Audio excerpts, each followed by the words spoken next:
Halo teman-teman, perkenalkan nama saya Anggia Megan Sitorus dengan NIM 2109105 dari semester 4. Pada kesempatan kali ini saya akan menjelaskan materi pertemuan pertama tentang pengertian konflik dan negosiasi. Konflik adalah sebuah keadaan di mana kedua belah pihak yang merasa sedang dirugikan atau diserang oleh satu sama lain. Sedangkan negosiasi sendiri adalah sebuah proses saat kedua belah pihak melakukan sebuah perjanjian untuk dapat memenuhi kesepakatan bersama. Terima kasih. Perkenalkan, nama saya Salomon Mofu dengan NIM 210911018. Hari ini saya akan menjelaskan tentang sumber gejala dan proses terjadinya konflik. Sumber gejala itu terdapat pada sumber daya yang ada pada suatu konflik tersebut, misalnya dari manusia, material, uang, metode, dan teknologi, dan lain-lain. Sementara gejalanya adalah gejala yang tidak terlihat namun dirasakan, grouping atau fraksi, dan yang ketiga konflik. Sementara proses terjadinya konflik yaitu kondisi yang mendahului, dipandang atau dirasakan, niat untuk menyelesaikan konflik tersebut dengan cara negosiasi, kerjasama, bersaing, menghindar atau mengakomodir, dan juga konflik tertutup dan terbuka. Dari kedua konflik tertutup dan terbuka ini akan menimbulkan kinerja yang meningkat dan menurun. Sekian dari saya, terima kasih. Kenalkan, nama saya Maria Kewakia. NIM saya 210911019. Oke, saya akan menjelaskan dampak-dampak yang ditimbulkan dari konflik dalam organisasi. Dampak yang pertama, dampak positif dari yang ditimbulkan dalam organisasi.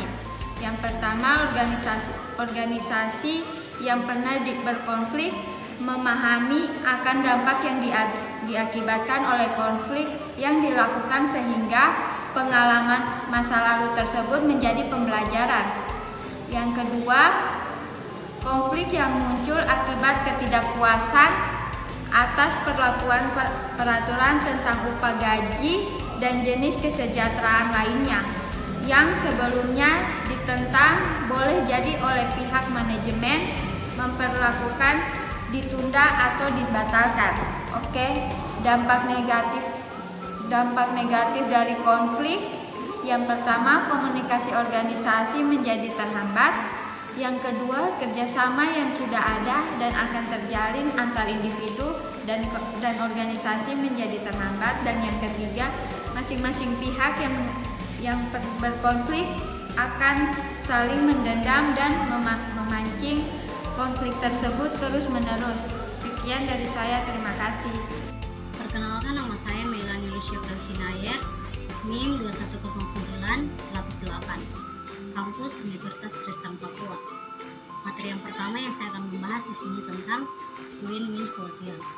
Berarti penyelesaian yang menguntungkan dan memuaskan semua pihak. Contohnya, kita sebagai pembeli membeli baju, harganya bajunya sebesar 100.000. Kita bernegosiasi dengan penjual sebesar 50. Tapi penjual tidak bersedia karena jika diberi 50 maka tidak ada laba. Jadi setelah bernegosiasi dan diberi penjelasan maka disepakati harga dengan harga 70. Yang kedua, win-loss solution.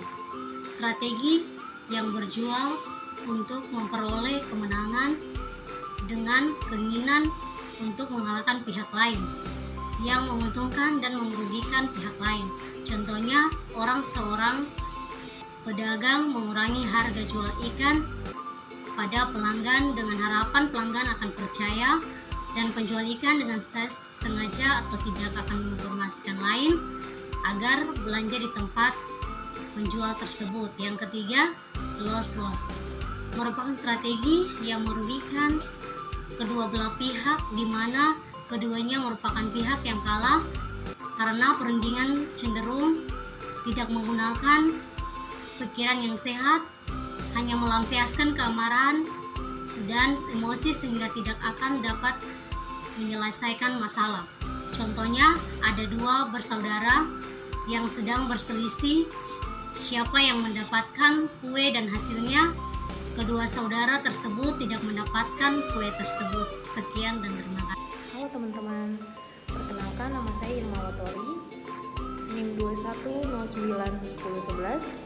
Di sini saya akan menjelaskan materi tentang pandangan konflik dampak dari konflik dan juga fungsi dari konflik. Yang pertama, ada 3 pandangan tentang konflik: tradisional, hubungan manusia, dan interaksionis. Yang kedua, ada dampak dari konflik, yaitu konflik merusak dan konflik membangun. Yang berikutnya, ada 2 fungsi dari konflik. Yang pertama, fungsi positif yang memberikan dampak konstruktif atau membangun, yang memiliki peran menciptakan kedamaian sosial.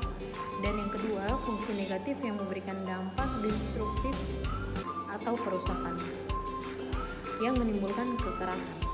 Terima kasih.